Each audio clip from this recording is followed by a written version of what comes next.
असं फिरत होते आणि त्या काळामध्ये देशामध्ये एक वेगळ्या प्रकारचं वातावरण असताना आमच्यासारखे काही पोरच शब्द वापरता येईल असे त्यांनी पकडलेले होते सगळे, बरोबर ना दादा? आणि मग त्यावेळेस ते काय करत होते मी सांगणार नाही आणि आम्ही काय केलं तेही सांगणार नाही, कारण काश्मीरचं आंदोलन होतं. परंतु मला एक अभिमान आहे की जेव्हा तिरंगा फडकवायला जेव्हा श्रीनगरला मुरली मनोहर जोशी गेले होते त्याच्यामध्ये मी सुद्धा होतो सभापती महोदय. परंतु मूळ सगळ्यांनी सांगितलं मी भाजपचे एवढे वर्ष काम केलं, परंतु मूळ आता जर मी 30 वर्ष शिवसेनेचं काम केलं आणि 15 भाजपचं केलं तर 45 इथंच झाले, माझं वय 55 होतंय. परंतु मी एक 10व्या वर्षापासून संघाच्या शाखेशी संबंधित असलेलो आहे आणि त्याच्यामुळं बेसिक मी ते काम केलेलं आहे सभापती महोदय.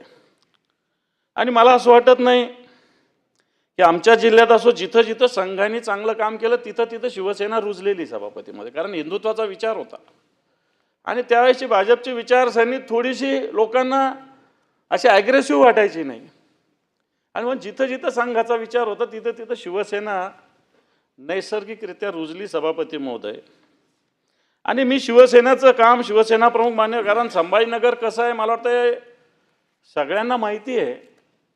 एक कडवट त्या काळात एखाद्या हिंदूंना जगणं सुद्धा मुश्किल होतं त्या काळात. आणि मग त्या काळात शिवसेना प्रमुखाच्या विचाराने आम्ही संघटनेचं काम केलं. निश्चित अनेक केसेस झाल्या माझ्यावर, 2-3दा तडीपारीच्या ऑर्डर निघाल्या, पण गृहमंत्री चांगले होते, आताचे गृहमंत्री जसे होते तसे, त्यामुळे फार काही मला बाहेर जावं लागलं नाही. त्यास मग RR पाटील होते वगैरे वगैरे होते. परंतु त्यावेळेस असा काही विचार नव्हता करत की हा दुसऱ्या पक्षाचा आहे शिवसेनेचा आणि याला तडीपार केलं पाहिजे, असं काही त्यावेळेस RR पाटील होते. मला आठवतं की आमच्या तडीपारी त्यांनी सहज थांबवल्या होत्या. एकदा जळगावच्या शिबिरात मी होतो आणि गिरीश महाजन मी एका सतरंजीवर झोपलेलो आहे. तो युवा मोर्चाचं आम्ही काम करत होतो, बरं का देवेंद्रजी.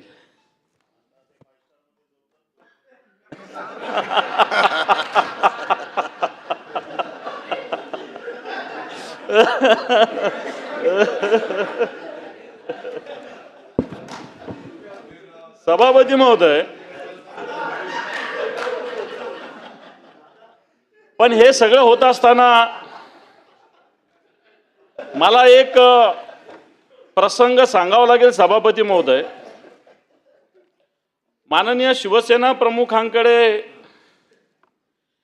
एकदा इसवी सन 2000 साली आम्हाला बोलवलं.